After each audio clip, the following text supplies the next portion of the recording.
We're going to be looking at 10 wide receivers you can pick up off waivers right now for Week 11. Some of these guys you can add to your lineup right now to help you win your week. Some of these guys are stash plays. Some of these guys are lottery tickets.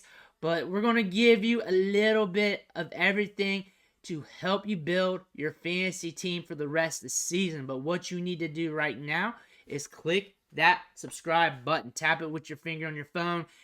Click it with the mouse on your computer. Ric Flair's back there watching you, making sure you do that.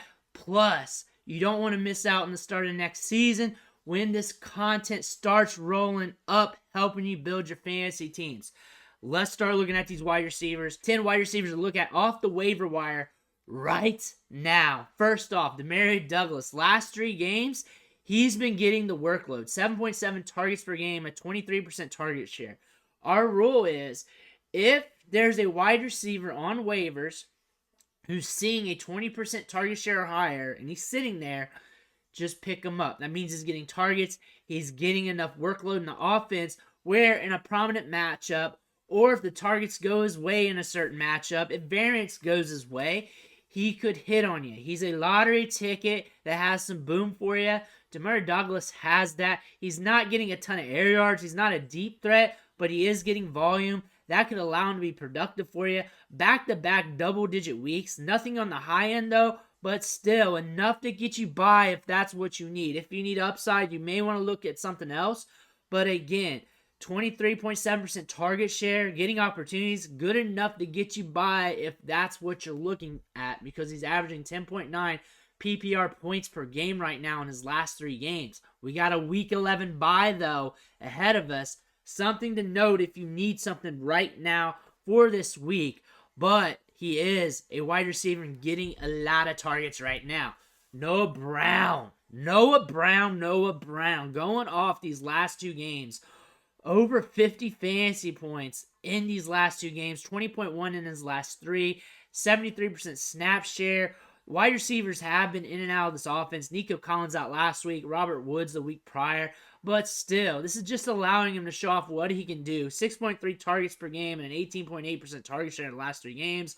Getting a lot of routes. CJ Stroud doesn't care. He'll step back there and sling it to you. That's the good thing about him. If you have an ancillary wide receiver who's good, who's prominent, working well in the offense, doing well in practice, he gets his opportunity to run some routes, show off what he can do, get some snaps. A guy like Noah Brown could hit on you and can be a surprise play, and we are seeing that right now. We might see volatility going forward because CJ Stroud doesn't care. He will sling it to Tank Dell. We've seen that. Nico Collins.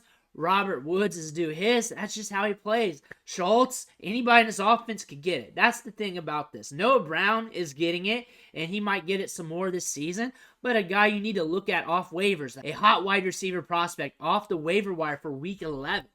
Romeo Dubose, we talk about him every day. Really, it's him and Jaden Reed. Everybody has Christian Watson rostered in their league.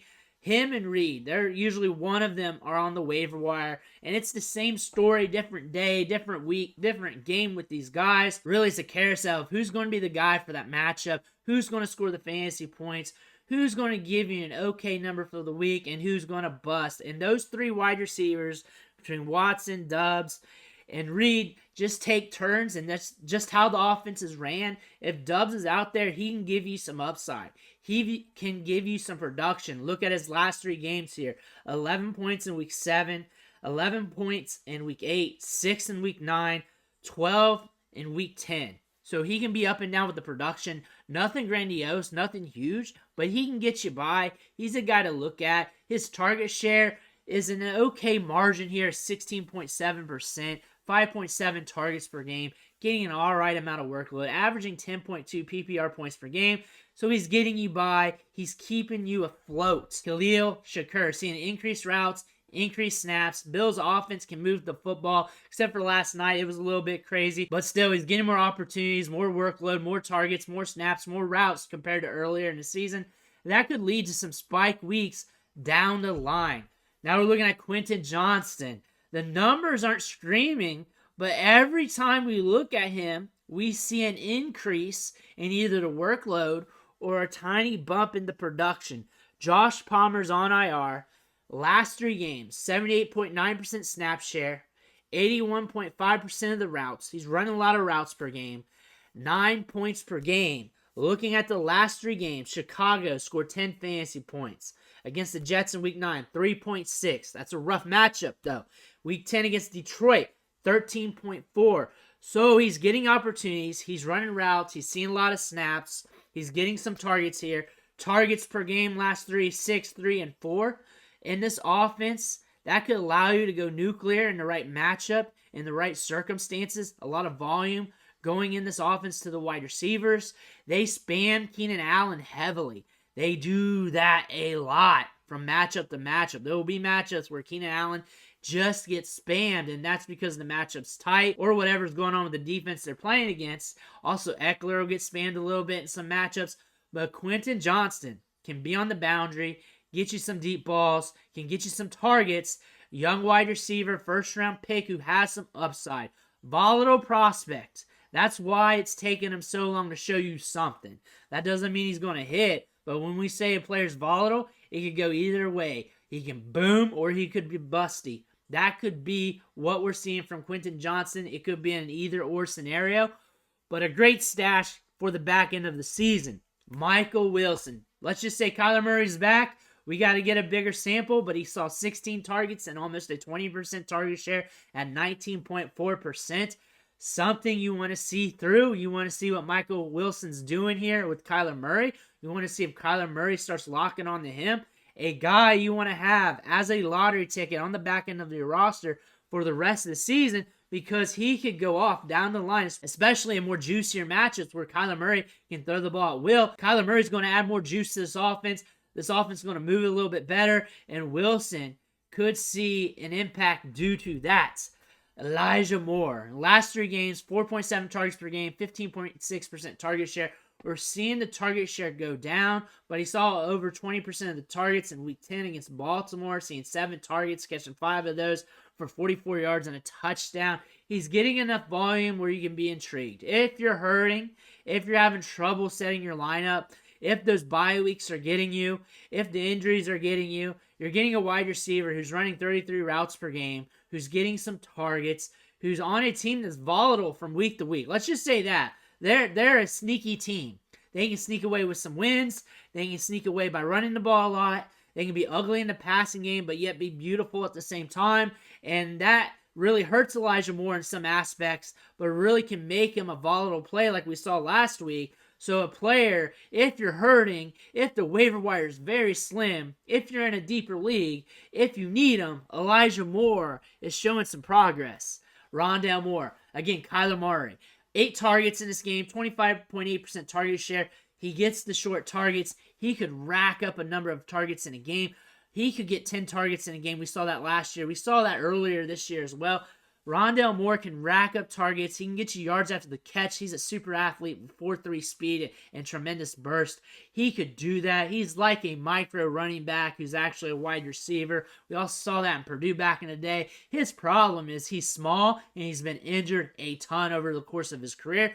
But when he's on the field, especially with Murray, he can rack up targets on any given Sunday. A guy you may want to play the matchups with depending how depleted your waiver wire is and how hurting your team is.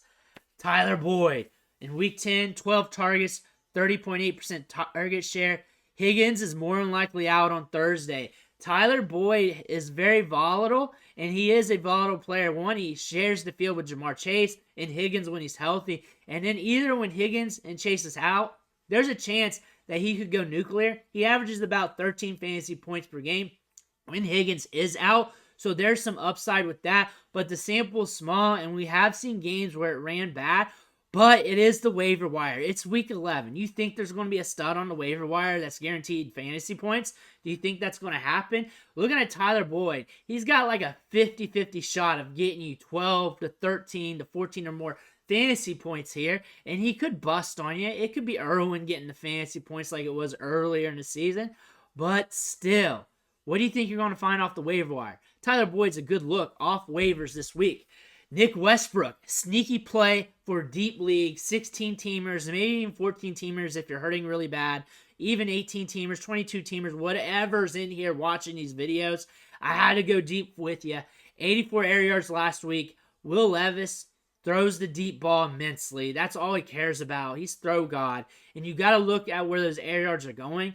It's a sample size of 1, but Nick Westbrook has hit a few times in his career more of a best ball, more of a DFS play. But if you're hurting, you're in a 16-teamer, things are dry on waivers, and your lineup has went to hell due to the bye weeks, due to injuries, then go ahead and look at him or look at anybody getting deep targets right now, because Nick Westbrook is not a sure thing, probably nothing, but air yards are going his way, and that could lead to something. Let me know who you're trying to get off waivers this week. Make sure you hit that subscribe button on the way out. I want to thank you for watching. Catch you on the next video.